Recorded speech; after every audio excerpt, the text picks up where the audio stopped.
All right, ready or not, here we come. We're not ready. I'm not ready, but we're going to go ahead and start anyway. Good morning. This is as close to the point after as we've ever had. It's something we've talked about forever, but we've never been able to do it. Guys, let us know in the chat because we have a different kind of setup. Just let us know if you can hear us all right.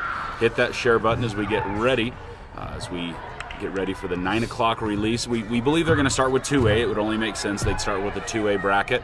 So we're going to watch the stream go live, try to keep an eye on it, and then we'll cut to the 3A bracket, and then we'll do some conversating, some review on that. But before we get there, before we went live, and I always feel like the best conversations we have are before we hit go, right? And so most of the time when we talk, I'm like, stop talking. Please don't talk about that, because I want us to be able to talk about those things, because I think it's better raw, right? It's like the first time it comes out, it makes the most sense. It's there. And so what we were talking about was just a week or two ago, Mr. Cochran sent me a couple messages, and he had released it on the Facebook page as well that day, is that the high school received an A letter grade rating, that there's a way that the schools are graded, and Round Valley High School really happy to receive an A letter grade. And I haven't had a chance to talk to Mr. Cochran, but so we were talking to Mr. Pena about what does that mean? Because there has to be like 9 million things that go into that. But if you could give us the 30,000 foot level, Stephen, for just a second, like great accomplishment. Like you get an A, that's like dinner, right? Growing up, that's where you get to go to Mike's place when I was a kid if I got all A's. But what does it mean to be an A school? To be an A school, high school is a little bit different than the other schools. The different levels of schools are graded a little bit differently. The biggest component that the public's aware of is the state testing. The high school level, we take tests, the kids take tests in the spring that are produced by the ACT company and based on growth. So they're measured, the state takes their freshman year test and their junior year test, and they compare them, and the growth that they make from their freshman year to their junior year affects our grade, and also the proficiency. How well did they do? So those are two separated. Proficiency, the proficiency growth, the growth from day one or freshman year to junior year, that affects the grade. Graduation rate, several other factors, college and career readiness, how many kids are going on to a career. Is that potential, or do they actually track as those kids do go into post-secondary? They track, they use different measures, the FAFSA applications, how many kids fill out the FAFSA. There are surveys that we do and things like that to track whether kids are going through the CTE kids and different things like that. Multiple different things that add a little extra points here and there. Graduation rate is a big one, and it's based on the graduation rate points is the prior year's graduation rate. It takes them a year to compile that. So we're a year back on that, and that's always can be a funny thing with if we've coded it right with foreign exchange students, things like that. That was a little bit off and on this year, how that was going to go. Something interesting you told us is that there is maybe it's not called an appeal process, right? But as the preliminary results come out, you're able to say, man, I think we did better than that, or hey, can we look at that? So there's a process that helps us get to the end result, but final results showing Round Valley High School a letter A school. So congratulations to Mr. Cochran, Mr. Tucker, all the rest of the admin office staff, all the teachers, all the students. I mean, it's one of those that takes a village things, right? As you were talking, very much so. It made me think of the interview I had last night with Brad, right? Talking about what are we in the business of doing, right? And yes, we're in the business of teaching kids reading, writing, and arithmetic as well, but we're growing the next generation, right? We are teaching these kids how to go on, and I'm sure some of those metrics help show that. 100%. I mean, the classroom isn't, yes, I want my kids to do well on tests, but I want them to be better people. I want them to go on to be successful outside of high school. And I feel 100% that's how the staff is.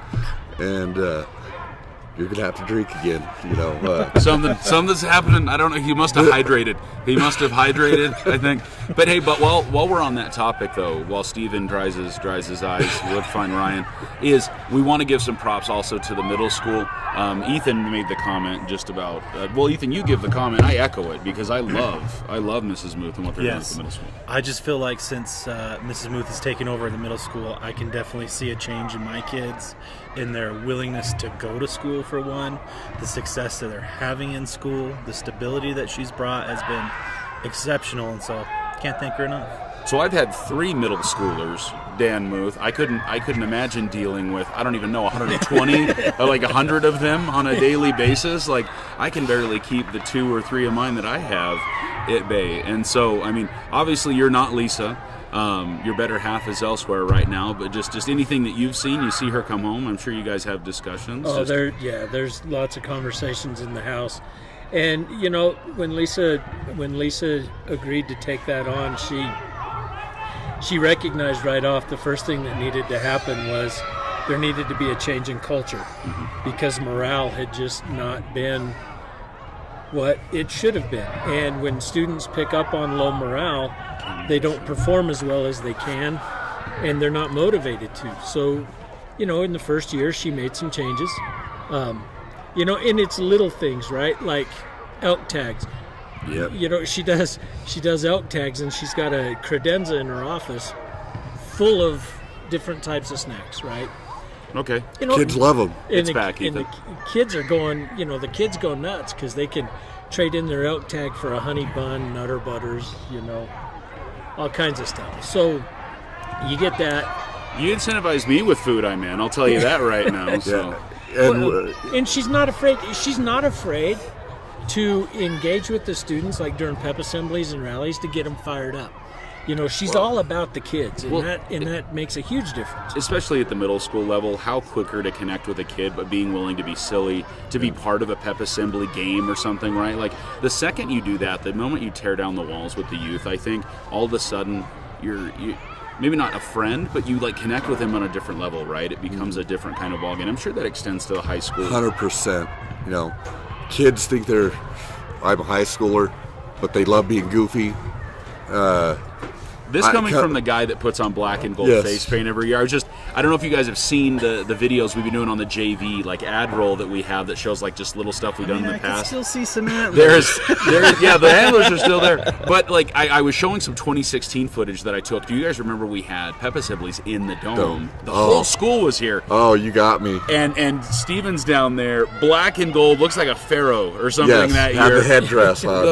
The whole 9 yards. But the fact that you're willing to do that, I was on connecting with the TV3. kids, right? TV3 was here, Yep. and so yeah. And I'll tell you, there were several years back, I'm done doing that. It's a lot of work. You know, I don't know if anybody cares. Sure. The seniors got out. The seniors revolted.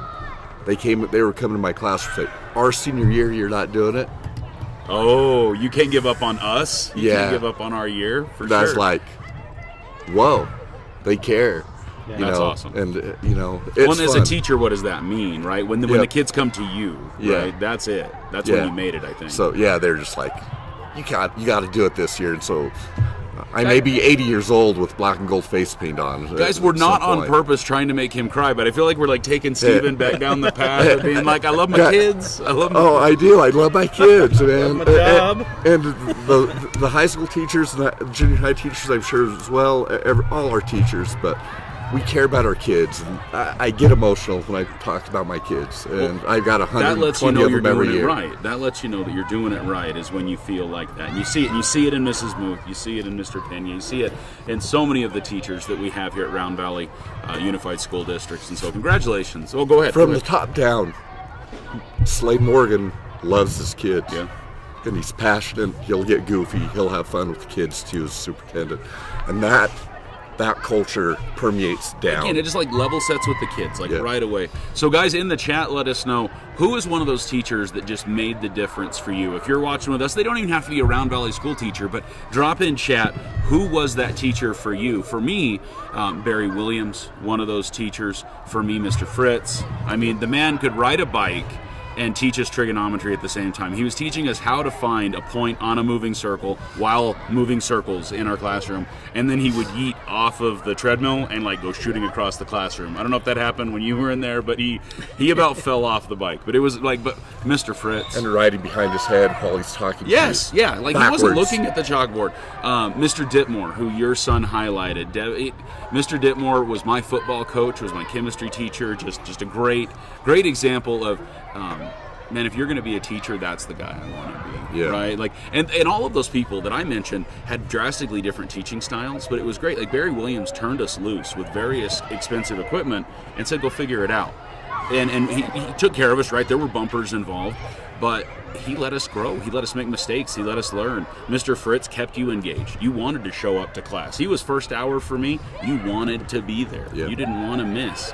Just all of those teachers. Mr. Amerson was my 5th grade teacher when we moved back to Round Valley, and he was like the meanest. Everybody was like, he was that teacher, rawr.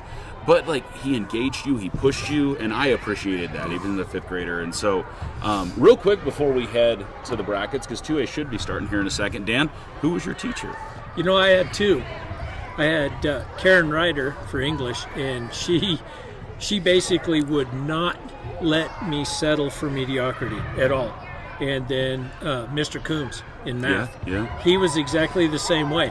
And they just, you know, I don't know if it was just that much old school, but they just would not settle for mediocrity. They pushed, and they pushed hard, and they did not accept, you know, they didn't accept less than your 100% effort. Now, they would recognize that you weren't getting it, and then they'd give you help. Sure. But they demanded 100% effort, and I can't thank those 2 enough, because when I went on to college, the discipline that they instilled in the classroom is what carried me through college. Because when you get to college, you know, it's show up on your own, do the work on your own. Nobody It wasn't cares. a shock. Right. If you went through Karen Ryder's English class, it was not a shock when you got to college of what was going to be You were expected ready. to you. Right. Yeah. Yes, Mrs. Ryder. I remember Miss Ryder. Miss Green, another one of those. Yes. Miss Green in middle school to me. And you know what the neatest thing is, that we were watching the old Ripple Effects videos, and to see, I didn't know how passionate Miss Green was about other things. You had her in academic decathlon, so Yep. but also an avid sports fan, something that like I didn't see coming until I noticed it. And just, she loves anything, like any sports fan. Yes. Like she was there. She would black and gold face paint if you asked her to. Like Miss Green, just another one of those people. So we've got in the chat, we've got Mrs. Willis, senior English from Emily Holiday, Dr. Taylor, Mr. Turley, Shelby Ray. That science, yep. Mr. Ray, for sure. Big wrestling program there, Yep. Mr. Ray. Bob Corley, chemistry. Mr. Pena, really quick. We'll just run around the table and we'll get to the action. Mine? Yep. Tony Spann, 6th grade. She is awesome, creative, out of the box. One of our students wrote a play, and we performed it about Greece. And high school, kind of a toss-up between Ed Fritz, his first year is my senior year, and probably Bob Corley, a very creative chemistry teacher, and just made it fun to do science and chemistry. Isn't that what makes a chemistry teacher, though, right? Yeah. Well, I mean, not that you need to. You're like making things blow up. You're doing exciting things with test tubes, right? Ethan, how about you? So I have 2. Devin Ditmore was huge in my life. Again, chemistry teacher. He taught me so much and really challenged me to look at things differently. I remember every once in a while, if we were ahead of schedule, if we were doing good, we would have like discussions in his classroom. And one time he just wrote on the chalkboard like, think, and then he went down and then act and says, what do you guys think?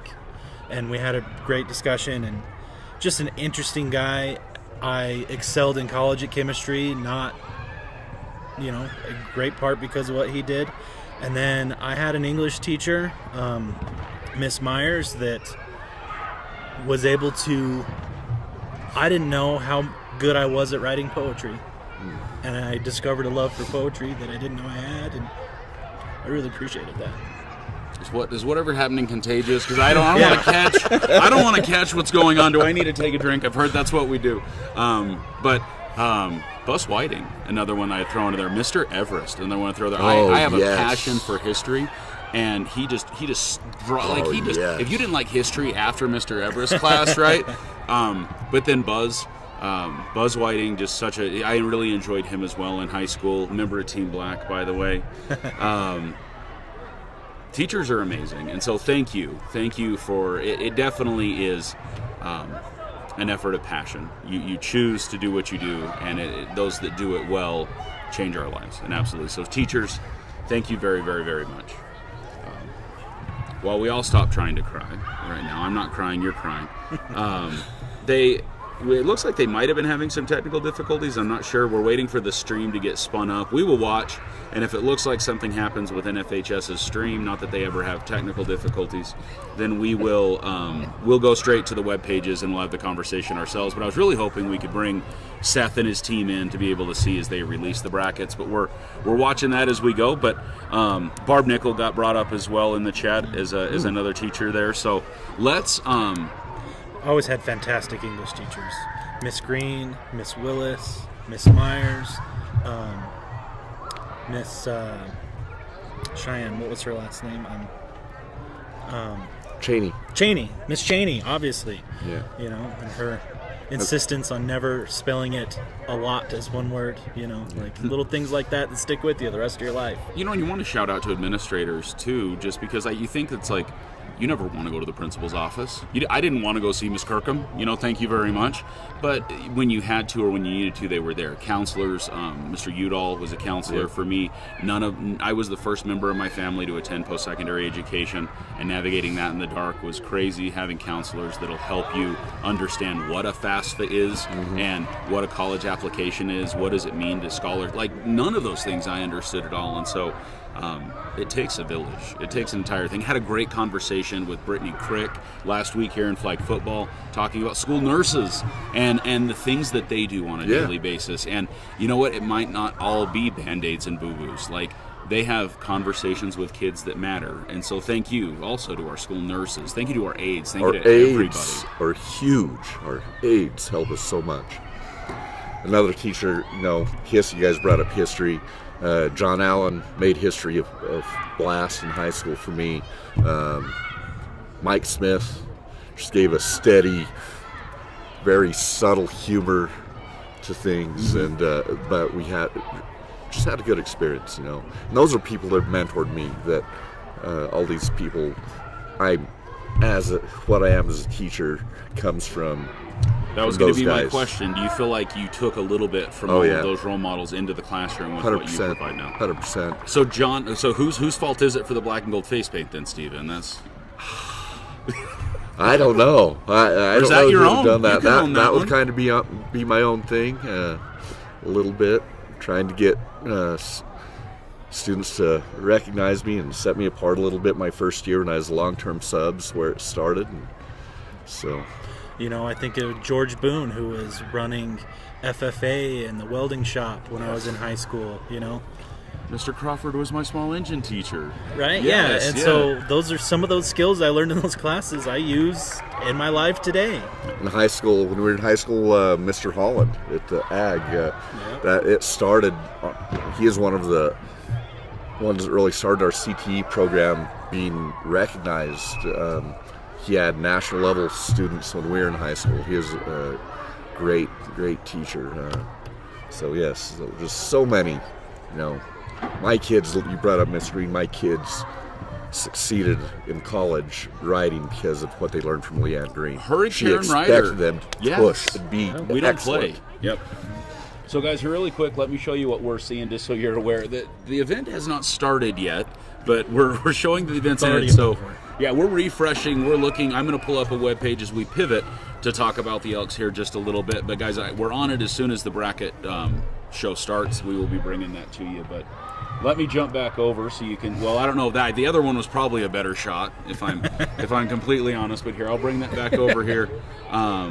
Let's do a little bit of this, and maybe I will cut back over to the other one.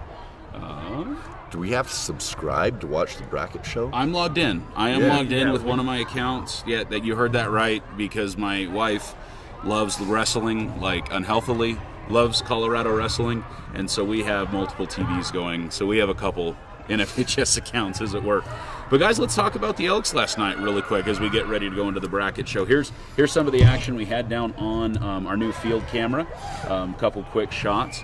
But guys, just gut reactions now that you got to sleep on it a little bit. I said a little bit after the game last night, I watched the 4 films that we had of Blue Ridge multiple times, and there was nothing that really, most teams, even some of the weaker teams, I was like, oh, we got to watch that guy, or defensively, they really do this. And there was nothing with Blue Ridge that really popped, and so I felt if Round Valley came to play, that we were going to control the game. The first quarter, once the game got started, the first quarter did worry me a little bit.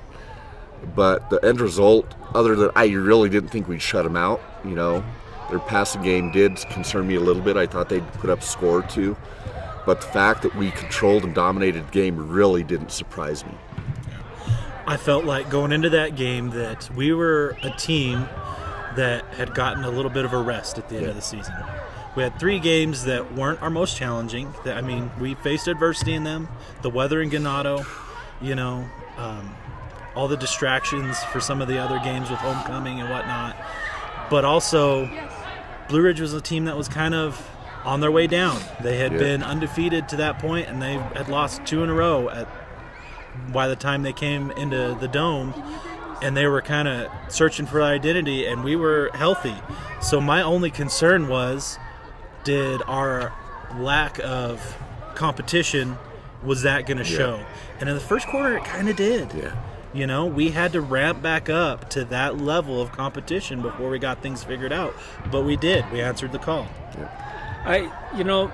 I think the key point you made last night was huge when you said that your observation of the Blue Ridge team was that they didn't know how to come from behind.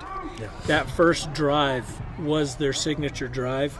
That's when they got the lead, and then the rest of the game was about maintaining the lead, and they played with that level of energy. What they did not expect was to get inside the red zone and then stall and get stopped. Yeah. And because of that, then Round Valley was able to come back and capitalize, although on a much slower pace. We kind of sputtered there at first, but once we got our feet back underneath us, then all of a sudden we took off. But 2 key plays flipped the entire emotion of that game. The Staten Wilson touchdown at the end of the first half and the Crick touchdown before that. All right, guys, we're going to break in because it looks like they are finally live. I don't know what situations they were happening, but let's cut to the bracket show and see what we get. Later on in the bracket, there's some really good matches. Miller with Brock Dawes and Jeremiah Martinez. We've had Jeremiah Martinez on the show before the season started, calling the hands and stones. Yes. Brick business, so I think he owns 2 trucks, and one of them is he had a Marla. name of it. Marla was named one of them as well. Yep. So great, tremendous story with those guys. They lost last year's final 1 or 2 years ago. They definitely want to get back there to the championship game again. And we got to mention another kid, a sophomore, Joe Palmer, linebacker. He leads that team in tackles on the ground. We know about their run game, 240 yards per game. So this is obviously a tremendous Pima team. St. John's, they were ranked in the top 10 going into it preseason as well. Tough schedule. Great coach out there. I hear they have a great offensive lineman as well. So it's going to be a pretty good first-round matchup between these 2 teams going into it. Another good first-round matchup. The 11th seed, Camp Verde, they're taking the trip over to Warren Stadium to face number 6, Bisbee. Warren Stadium, that's that old place, 1901, 1900, something of that nature. Love it. That is one of those special venues, and I'll say Camp Verde, they're in for a doozy. Bisbee is going to, they're going to bring it on that Friday night. And Camp Verde lost a lot of skilled players from last year, so, tremendous job for them to replace those. Yeah, guys, so we want to go ahead and break in and talk. This is the 2A bracket right now, but we were talking as it was coming in. We're like, did St. John's make it? We weren't sure if they were going to break the top 16 or not, but they are. They're headed to the Gila Valley this next weekend to play Pima. Rematch. The Pima beat them, I think, is like 8-2, something like that. Fairly close game, but so don't let the bracket numbers deceive you then. A little bit. Well, in the middle of that game, the sprinklers came on during the game. They had to clear the field in Pima. Okay. It soaked the middle of the field, right down the middle of the field, and it took them like 10 minutes to get them off. Slip and slide? Yeah, so a friend of mine was at the game. He said it's the wildest thing. And so, yeah, they played it in a slip and slide and fumbles galore that game. That affected the outcome some, I'm sure. So we'll see what happens when they play on a dry field, hopefully. They've turned the timers off, hopefully, at Pima High School for next week's game. I buy off on the philosophy that it's very hard to beat the same team twice in the same season. Yeah, it's very difficult. I'm going to pick St. John's over Pima It'll be a tight game, but I'm going to go with St. John's over Piedmont. I'll be excited. If we have an extra monitor, if we have another phone or something, I'm going to throw that up. It would be great to be able to give some updates and as that game happens next weekend. So I almost couldn't say it, but you know what? Go Big Red. Go Big Red. I hope St. John's the best. I can go that far, but Stephen, I can't make that claim. You guys. So Bila, the camera's not. You can't see the camera right now, but you know what? My nickname growing up was Big Red, and so there's always something about that when I hear them say it. You know what? Good for them. Congratulations to St. John's. I wish them well. Yeah, I never wish ill on St. John's. I just, it's a program that's been struggling the last few years, and it's hard to see it after when I was in high school and everyone else was in high school. How competitive that was. Like, you don't like to see them in the down times. Well, now that Apache County football is literally a family affair, it's going to be interesting to see how the next few years shake out. Okay. Because I think the coach, from what I'm hearing from my peeps in St. John's, is the coach is actively trying to change the culture down there. Yeah. And, just like Sholo this year with the new coach, they takes time. Just like Round Valley Middle They started School. slow, but now they're building back up. Yep. They're starting to believe. So we'll see. I think great things are on the horizon for them. I think the biggest tell for me is their numbers are down. Our number, everybody, that's indicative of the mountain. But it hurts. It hurts any program. I've said a number of times we could have an even better football program. We could have an amazing soccer program if there was only one fall sport to choose from, right? But because of the size of our school, roster depth in both sports always hurts. Yes. In St. John's, last one, their top players went Sholo. Yeah. The Lamson kid went Sholo this year. That couldn't have been. Doesn't feel good. No. Well, and when you have all your athletic teams drawing from the same 50 kids, right, then it becomes a competition to see whose attention you're going to get, to see which players you're going to pull. Well, guys, let's kick it back over to them. Let's see what the AIA is saying, what AZ Preps has got going, and we'll see if we break back in. But let's give you back their audio for just a bit. Tremendous talent. The team finished 10-0 for the first time in the regular season for Tonopah Valley. Also led by their 214-pound running back Thomas Foyalafuta. Truckload. You said that well. You said it well. I practiced it 100 times last night, by the way. Scored 24 touchdowns on the year, and one of the unsung heroes for that team, Jay Cooper, the leading receiver in 2A. And I have to mention my good buddy, Coach Brett Davis from Oxnard. Coach, I don't think he was a coach. He was running around the football field there when I was a student, helping his granddad, who was the head coach of our team at Oxnard High. We have the West Valley, right? We have Peoria, your Trevor Browns, your Maryvilles. You have your far West Valley with Liberty, Desert Edge, Verrado. Buckeye Mills. Guys. Now you have the wild, wild West with Tonopah Valley and what they've done. Going even further. With the 44-shoot offense out there. Score it practically almost every minute, and the job that they've done this year defensively, they grit a fabulous shot against Scottsdale Christian. It is going to be an awesome show this year in the 2A. They're going into it. I think the question was, who is really number one? We don't know. And the same thing goes for the 3A. We will find out who really is the number one team in 2A. I want to issue a challenge to Tonopah Valley if they're watching. If your defense is truly based on the 85 Bears, if you guys make it to the championship, I very much expect a 2A title shuffle. Well, there we go. Yes, indeed. Instead of the Super Bowl shuffle, 2A title. Maybe the guys behind us can do it. Yes, Phoenix Christian. We definitely will have them shuffle in a minute. All roads lead to Mountain Point High School. The championship game for the 2A level will be on November 30th at 2 p.m. Who will it be? Will it be Santan Charter? Will it be Tonopah Valley? As we go to break, will it be the Phoenix Christian Cougars? Let's give one more round. All righty. The Phoenix Christian Cougars. Can't even put it on. I tried. Do you know how to put it on? Do you not know how to put on a helmet? You got to loosen it. Thunk. All right. Well, they're getting ready to break between the 2 and the 3A. If I could find the audio button here. All right, guys. So as we get ready for the 3A bracket to reveal, we're probably going to let you guys hear the whole 3A bracket and then we'll come back with some commentary for the 8 games that are happening. But predictions, Dan Muth, who are the Elks going to see first round? Like, we're not going to be able to talk through everything. Bottom line, who are the Elks going to see first round? I want Payson, but I believe it's probably going to be River Valley. Okay, don't talk ever again. No, I'm just kidding. Steven. We'll see. Ironwood. Ironwood, ALA Ironwood, Ethan Holiday. I think it's going to be Ironwood as well. I'm gonna. So we're gonna be split. We're gonna be completely split because I'm gonna give Dan Muth's comment as well. I would like for us to go back to Payson. Dan says it. I say it's hard to beat the same team twice in a season. I would love that. And let's go back on down to Payson. And I would love the Payson matchup. I would love the Payson matchup. I bet the boys want that with their heart and soul to get that one back because they had them. Well, they left that game. And their mistakes let them crawl back into that game. They left that game feeling like things were unfinished. Undone. Yes. So let's get it done. Some fool turned the lights off. We didn't lose. Somebody turned the lights off on us, So if you guys, I looked at the scores, and scores don't necessarily say everything, but the biggest loss the Round Valley Elks have had all season, 8 points against Thatcher. 27 to 35, and made it 20.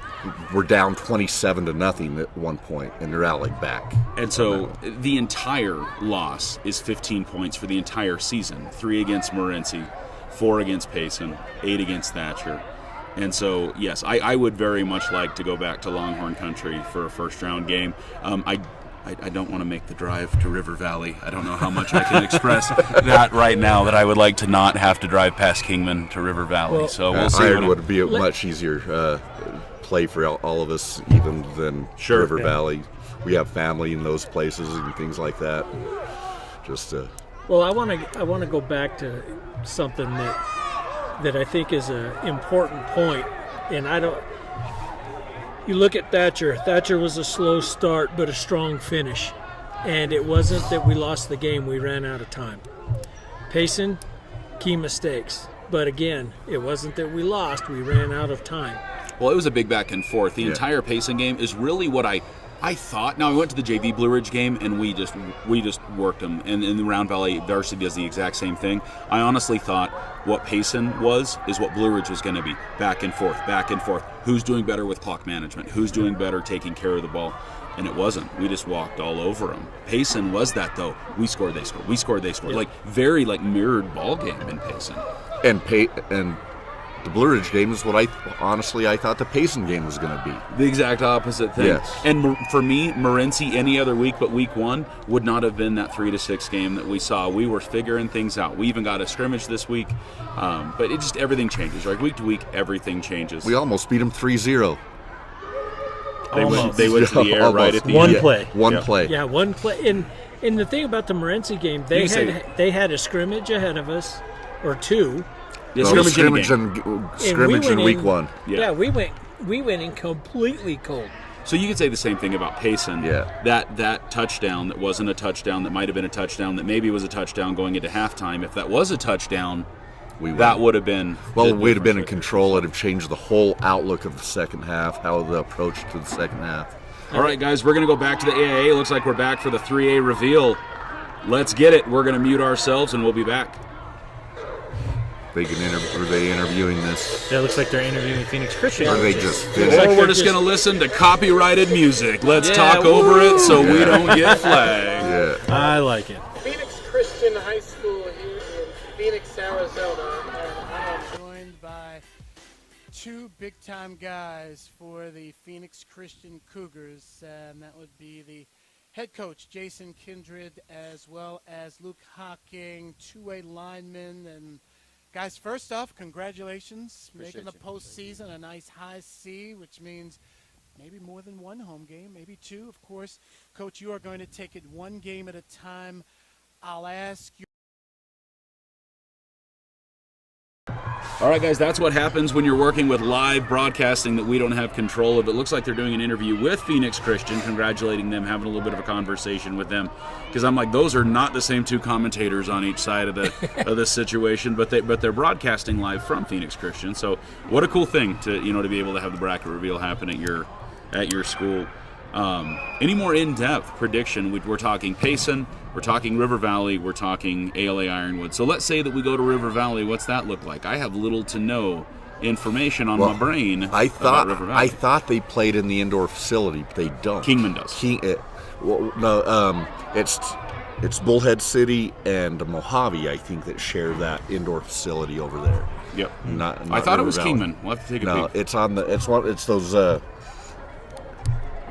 Colorado River schools. Which would work out well for us. We're accustomed to playing inside. It's a long drive to play inside somewhere but else. I was looking at some of their video last night, and they play outside. Okay. So I was hoping to be in that other indoor facility over there, but no. So if anybody needs to go to Laughlin or Las Vegas, no. So we'll find out here in a minute. Where that is just a long drive for the herd to make. For any Elks fans that are trying to make that trip, that's got to be a 6-hour drive to get across the state. Ethan and I jokingly said it's like Yuma Catholic, just north. Yeah. Did you guys make that trip in one day when you went to Yuma Catholic? We went there in one day, I think, and then we stayed in Chandler on the way back. We decided to pit stop it and crashed, and then came home the next morning because that was a long drive. Yes. I think we got there in a day, right? Yeah, we got in the morning, we drove there, and then stayed Chandler on the way back, I think. Yeah, in Chandler, right by the mall there. I split it up both times. I went down to Mesa, then left Mesa, went down, and then stayed the night in Yuma and drove all the way. Drove to Mesa. But that's a trip. I don't remember what Lisa and I did. I remember going. You were there. I remember you being there. Scott made the trip. I remember. So my only connection to River Valley is when I went and played in Australia for the Down Under Sports deal. There was 2 kids from River Valley that were on the Arizona team, and they were a riot, and I love those guys. They were awesome. So, but that's it. That's all I know about River Valley. The only connection I've got with them is through softball. Yeah, we were, they were neck and neck with us in 20 and 21, and then luckily we didn't have to face them because they dropped out on their side of the bracket. But so did anything that happened last night do something? I think Gareth thinks that the camera might be a mouse because it's been going to sleep on us, and so he's like wiggling the mouse to get it back on. I love it. Absolutely love it. So if you've noticed when we're on camera and it wiggles a little bit, Garrett's keeping the lights on for us on this side, so thank you for that. But let's go to last night's games. Did this change anything? Obviously, we wanted to see Pace and Sholo end a little bit differently, I think, just for the region championship perspective. What was the ALA Ironwood? They won, right? ALA Ironwood lost. They lost to Florence. They lost. That's right. That's why I was thinking it was going to be Ironwood, because you look at them. That's our. If they switch places, because River Valley won, ALA lost. They're pretty close in point, just over a point. Mm-hmm. So could be. You never know, right? If those flip and we switch places with Blue Ridge, Payson stays where they're at. We're looking at ALA.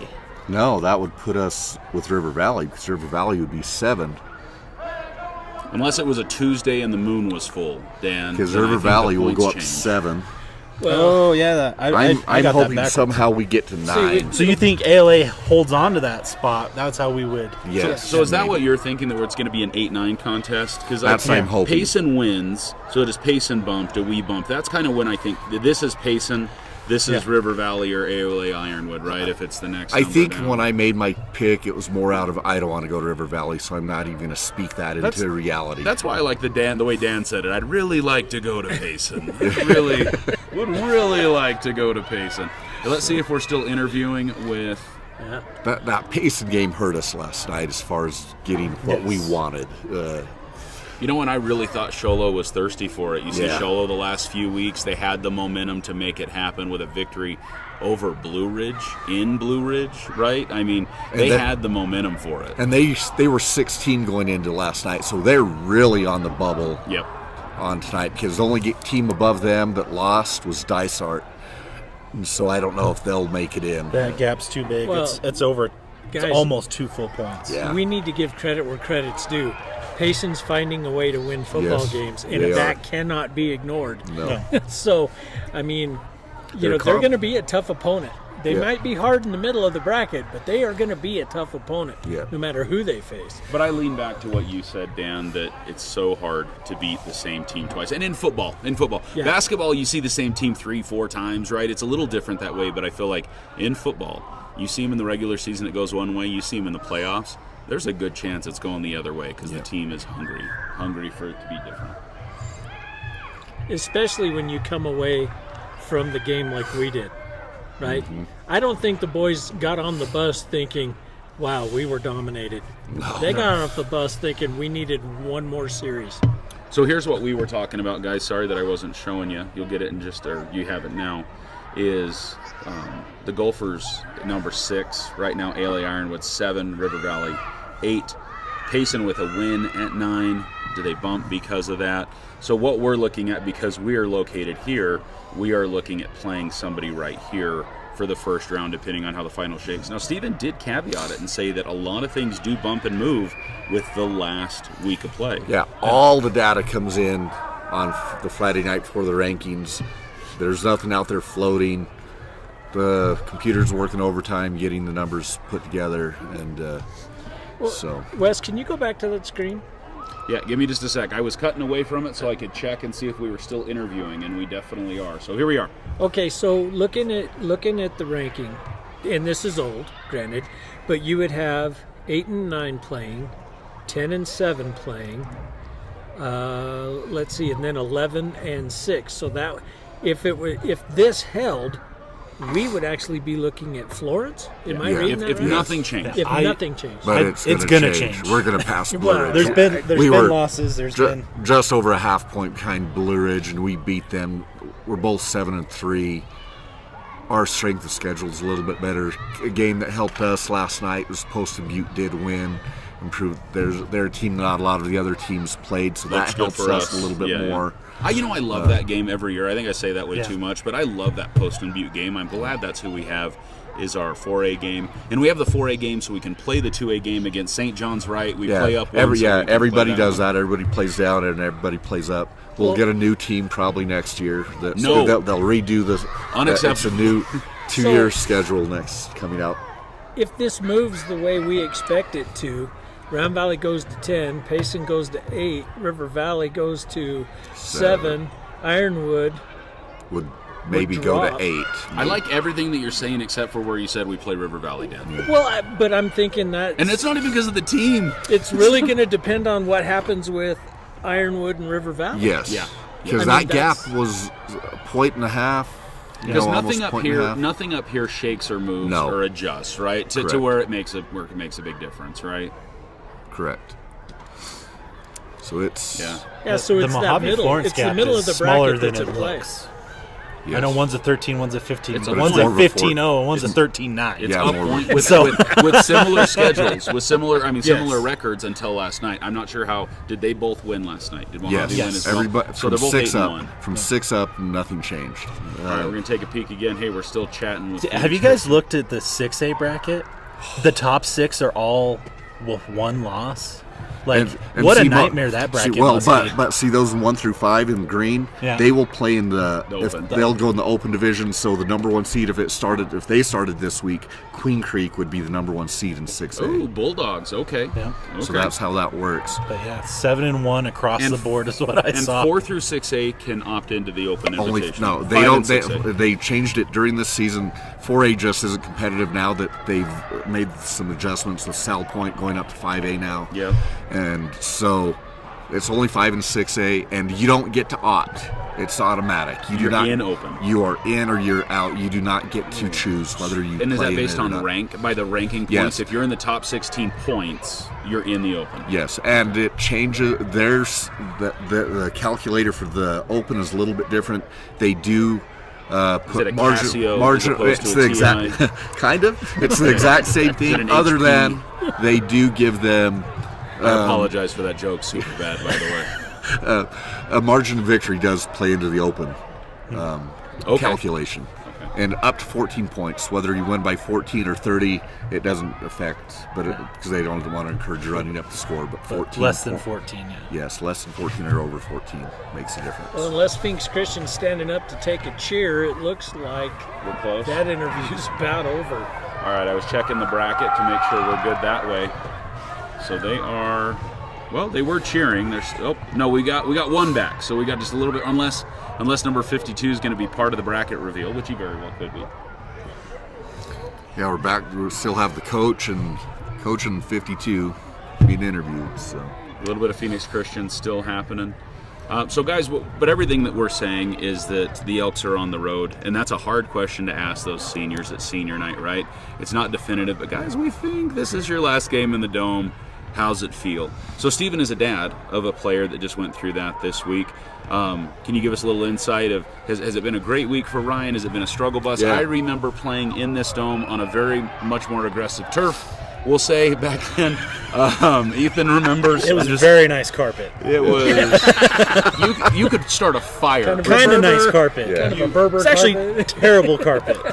All I'm saying is you could start a fire between it and your forearm. If you went down, there was a fire alarm going off. Yeah, it was like sandpaper. It wasn't pretty. But just as a parent of a senior, and this is Stephen, not to try to get you, I'm not good. so the team can I think drink I've got it. right now, but just how's this week been for your senior? Surreal, I think is the word he used last night, and that's a very good description. Just he was excited to play this game, wanting to beat Blue Ridge, but knowing not even just that it's the last game of the Dome, but end of 13 years. You know, he started in pre-first. They let him play Mighty Mites. He had 3 years of Mighty Mites. Okay. So this was his I think they call it the 13th pull-up year of league. football. I think is what that is, right? 13 years of football, and so it's knowing that it's coming to an end here in the next 4 weeks has been In one way or another, yeah. there's a month of football. Yeah, and this week he's excited. You know, what you do with him with the jersey. You know, that was really cool, and he gave you some love last night. Those kids appreciate what you do. Oh, thank you. And I'm glad to be part of it. I'm glad to be asked and glad to be involved. And I mean, that's honestly why Let's Go Elks started, was a way to connect with the community, right? Well, it's actually a way for me not to yell at the umpire at a softball game, but it has since evolved into what we do today. Ethan, I love that your question, I love that you asked. So in the chat, what are your guys' predictions? Where are we headed? What are we doing now that we've fed your mind with that we don't want to go to River Valley? But what do you guys First think? comment is on point. It's yes. like, hey, Payson would be awesome, but then Ben Franklin after that. Yeah. Is that Hey. what we want? yes, hey, I will tell you. Knock 'em out I will earlier tell or you, something. my son last night is excited if we get the chance to play Ben Franklin. Okay. You know, he's got Joshua Smith, Kyle Smith's son, is their long snapper and Oh, backup for real? quarterback. Okay. And then Ridge Allen, that they played with for several Ridge. years, is the All-State running We'd back. have to have John on the chat. If have him join us for a Oh, little bit. no, we don't want John. Anybody you, else, John. though? Any other predictions in the chat right now? Mrs. Elgersma got brought up, not as a prediction of who we're going to play football, but as a 5th grade teacher that Kathy Street really enjoyed. So, and then Jeff Udall as well, Kathy Street letting us know, so jumping up there.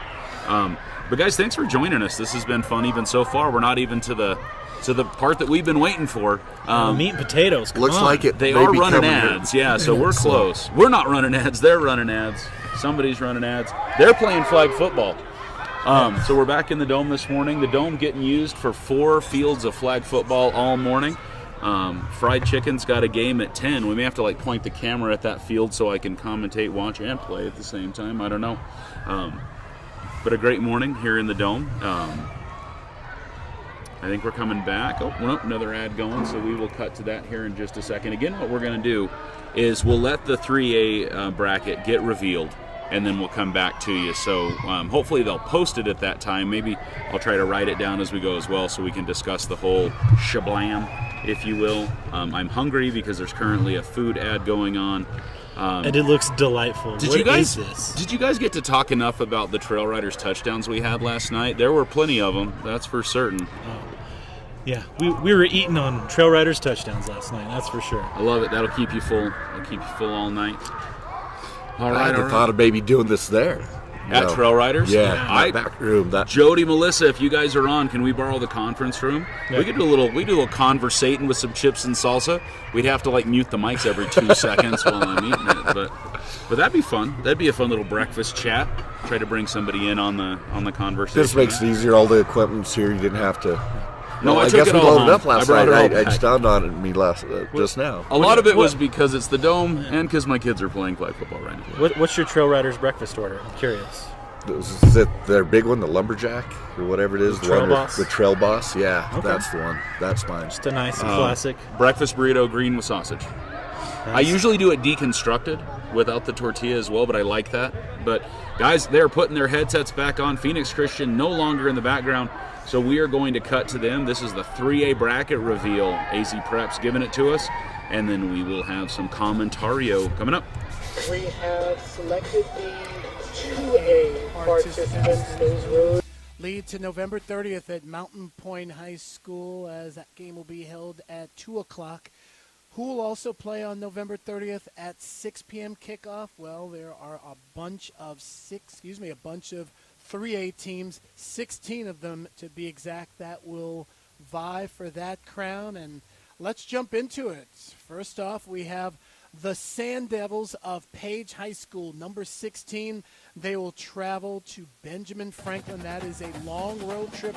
The 16-1 battle, the Chargers and Page. And Jose, we had the Benjamin Franklin coach on, Danny Norris, a few weeks ago, and his team just keeps on winning. And did so last night against a Valley Christian team that probably needed to pull off that upset last night. I think it was close, but then Benjamin Franklin took over, and when you have 4-year starter Ridge Allen, linebacker Ashton Grant, the 3-year starter, they lead the charge.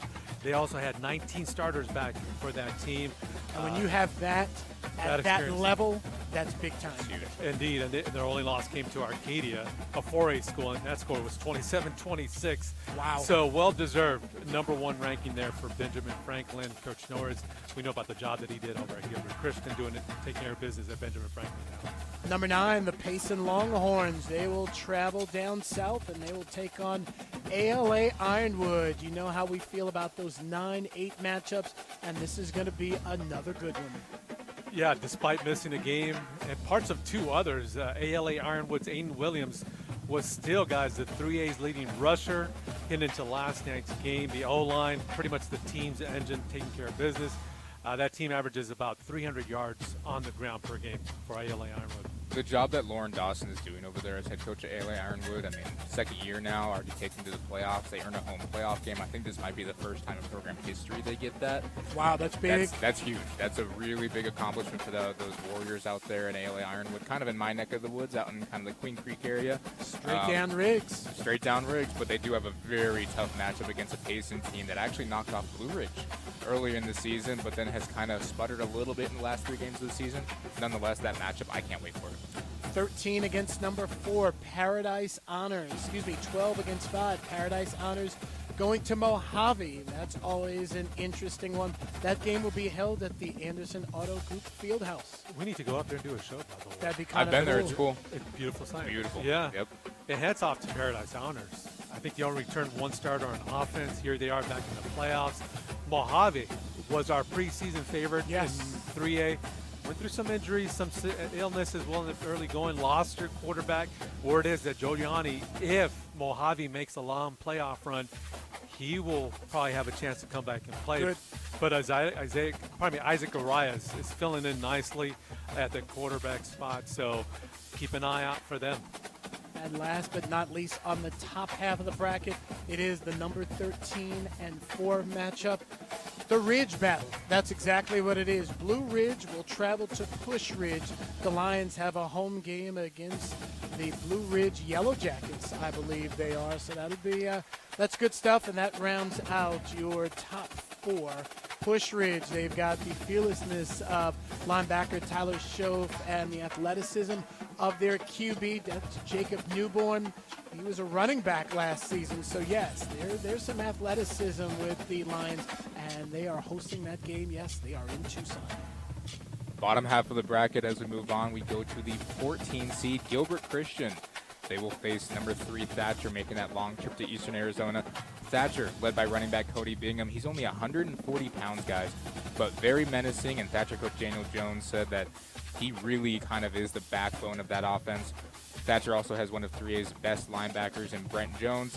He is injured, but is still out there helping his team any way he can. You got to love the moral support whenever you're injured on idle play.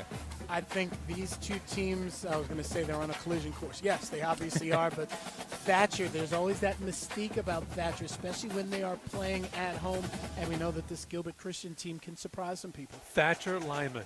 They wear that like a badge of honor. That's right. If you're a lineman on that program for Thatcher's long history, It is quite impressive what they do year in and year out in the trenches, Zach. You're royalty if you're a Thatcher lineman up there in Eastern Arizona. You really are. Great point, guys. We move on. Number 11, Wickenburg will travel down to face number 6, Florence. The Gophers, a big win last night over ALA Ironwood, helped their playoff seeding undoubtedly. Just overall, a really tough matchup there. Round Valley and River Valley. Wow, a Valley battle. A Valley battle for your 10-7 matchup. Round Valley will face River Valley. Two very good teams also taking place up there at the Anderson Auto Group Fieldhouse. As we already mentioned, a very, very beautiful, beautiful venue.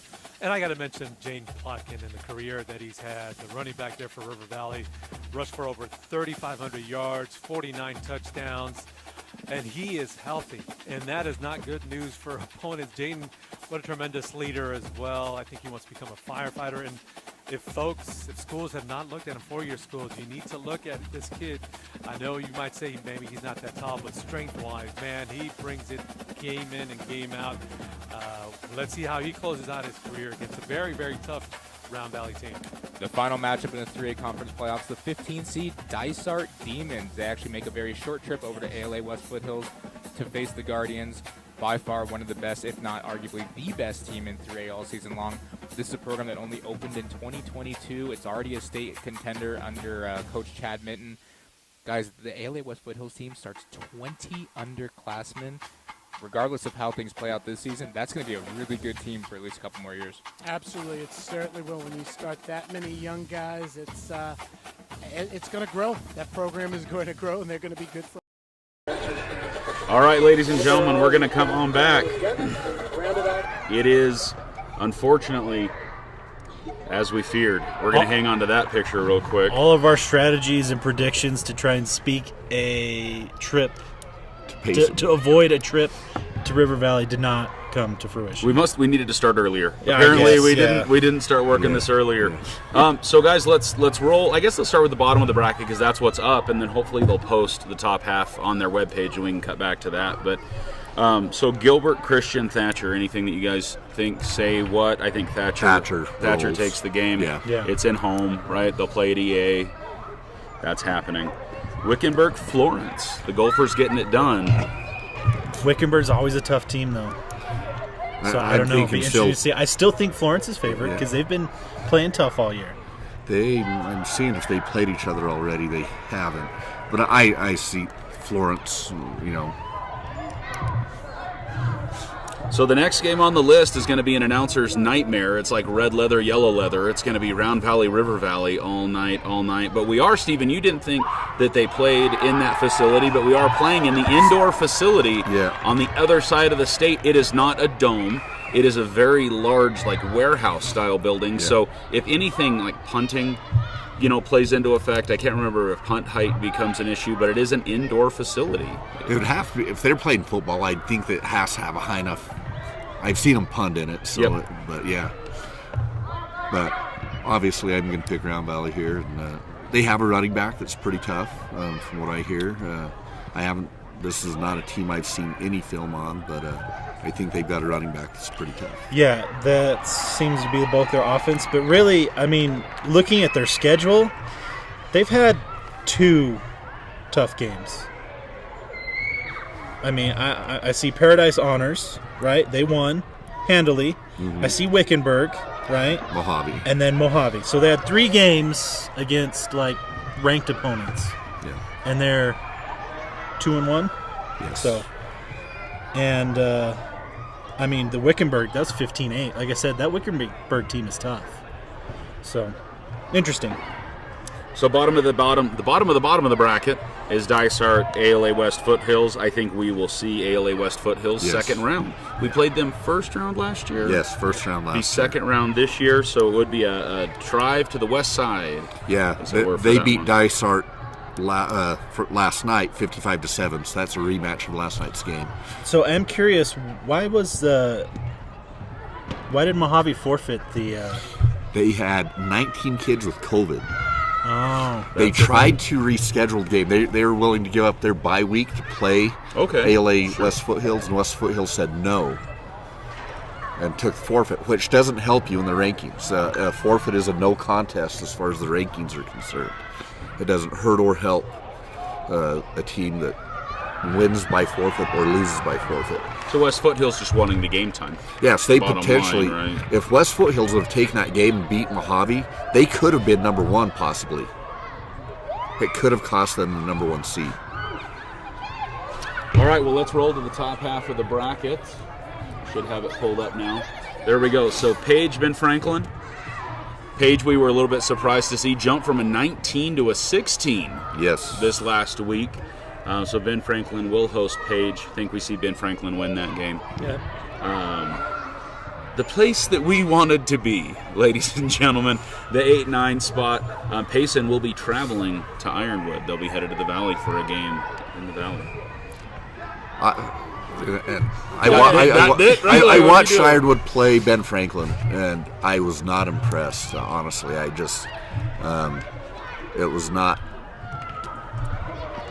I'll just leave it at that. I don't want to give any bulletin board material, but they just didn't seem well put together overall. I think Ironwood over Payson. I'm just going to call it. Ironwood over Payson? Ironwood over Payson. I think Payson's going to hit the wall we've all been expecting them to hit, and I think Ironwood is going to bring it to them. So I wanted to look. So this is the thing that's interesting is it's showing that our game is on the 8th of November at 7 p.m., and it shows the other game on the 8th of November at 7 p.m. So they're going to have at the same facility. Something gives there, right? Yeah. Something's got to give. Now, obviously, you'd think that you got to be ready for something like that, but they didn't plan for it. So we will either play later in the day. I don't think they'll move it to a Saturday game, but would it be like a 2 p.m. game if anything changed? Yeah, we could be having a day game going on now. Somebody will have a day game, yeah. Right? And I mean, you're going to have to travel a lot either way. It wouldn't be bad to have a day game and be able to travel, on the back end of that, maybe to Flagstaff. If I got back to Flagstaff, though, I'd be like, let's just get home, right? I don't know. May change what the team has to do. Because I imagine the team would be planning on going the day of. Before. Yeah. But if it's an early game, they're going to have to go the night before. So Paradise honors Mojave. The other game that we'll either be there for after, it'll either be getting ready to happen or will have just happened, right, if they play them both on Friday. I really don't have a preference. I see Mojave winning it, but I really don't have much going on there. And then Ridge to Ridge. We got Blue Ridge, Push Ridge. I'm afraid Blue Ridge is going to get pushed right on out of the bracket, unfortunately, next week. Was it last year Blue Ridge had the upset win? No, they lost the first round last year. Oh, so I'm remembering it backwards. Okay. Yeah, they lost at home last year. That's right. So they'd be looking for some revenge, but if Push Ridge, all Push Ridge has to do is watch our YouTube channel from last night. They'll pick up everything they need to know. Push Ridge, if you're watching, I mean, you're welcome. The first drive is their strongest. Shut them down on that first drive. Make them come from behind. They don't do well coming back from behind. I'm calling Push Ridge. So we got the Ridge to Ridge and the Valley to Valley games. We got 2 games with very, very similar team names going on. That is your 3A bracket, ladies and gentlemen. Any thoughts, comments, concerns other than do we have enough gas to make the drive? So where does that... How does the bracket play out on our half? So let's go back to the bottom of the bracket here. So we'd see Foothills second round, Thatcher or Florence later semi. on. Yeah. That Florence team is tough. If you look at the opponents and how they've done and the losses they do have are so close, that is a tough team. I'd be worried to be Can Thatcher facing beat them. Well, yeah, that brings the question in my mind, can Thatcher beat Florence? Oh yeah, I think it's I think they're capable, but I think it's going to be a tough game. They might be beat up after that one. I think it's a 2-touchdown game. Will it be a Pyrrhic victory, I guess, is the question. It might be. I see Thatcher in the semifinals. I don't want to see Thatcher in the semifinals. I mean, I know we got a lot of ties to that community, and they've got a lot of ties to us. I'm just based on talent and the league they play in. Thatcher had 8 quality games. That would be Thatcher at Mesa High School. That's where the semifinals will be Thatcher High School. And then the championship game was at Mountain Point. Yep. It will be Mountain Point High School at the very end of November. All right, parting words as we get the yeehaw out of here, guys. We think very bottom. Oh, very bottom. So if Dysart pulls off the upset of the century, we'll get another home game. Yeah. Hey, they can flip a 55-point loss in a week. Bro. I think they can. I think it's possible. Yeah. So you're saying there's a chance? I'm saying there's a... So here's my question. If you're playing in a division that isn't very strong, how do you get ranked in the top 5? Wins. You win. You win. That's how. You ask the question, that's how you do it. You have a good record. The weighting of it is the weighting of wins is what does it. Win-loss record. It's just how it works. All right, guys. Well, I'm going to be doing a media rights agreement for us to be able to make the trip to River Valley. We will let you know soon. Because of postseason NFHS exclusivity, because of just the state of the world, we will let you know when we know what we're going to be able to do. I may not know until Monday, but Seth is usually on top of things considering it is postseason football. So once a flag football game's over and I have a little bit of time, I will be doing some work. And we will start getting prepped for what this next week of Let's Go Elks football will be like. Guys, if you want to support Let's Go Elks, you can join Team Black or Team Gold. Or if you want to be part of our amazing advertising family, please reach out as we head into the postseason. And then we have winter sports right around the corner. Guys, for the point after, for Saturday morning, for flag football time, for something, thanks for joining us today. Let's roll around the table. We got Dan Moo, Stephen Pena, Ethan Holiday. I'm Wesley McBride. Guys, thanks for joining us once again on Let's Go Elks. Be safe. Have a great weekend. Make those good choices. We'll see you next time on Let's Go Elks.